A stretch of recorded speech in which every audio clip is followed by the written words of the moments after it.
So I love that today we're going to get real and we're going to get vulnerable and we're going to ask for help in some things. I love the idea of, I typically come into a brand and fix all their problems, and this is an opportunity where I get to come in and do everything as if I were doing it from scratch.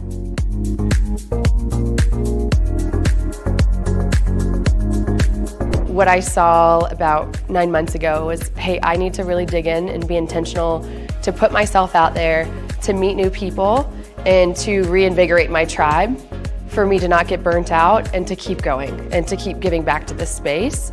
And so I want to say thank you to you all, because you are an instrumental part of helping me rebuild that energy. You actually have an opportunity to see people as other ways, so you get to actually experience them out in the wild or out in the elements, and you get a chance to see people do experience events, and so it turns what would normally be just a workshop into a workshop experience. It's been great. We've had a really fun time. The events have been nice. To me, it's really important to be able to connect at a different level, where it's not all work, but it's a little bit of fun, a little bit of activity based, but also we're still getting work done as well.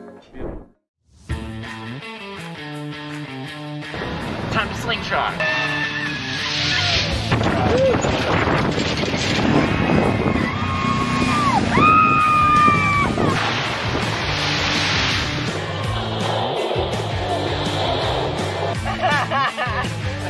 One more, let's go! It's like golf. It's immensely easy to learn. It's impossible to master.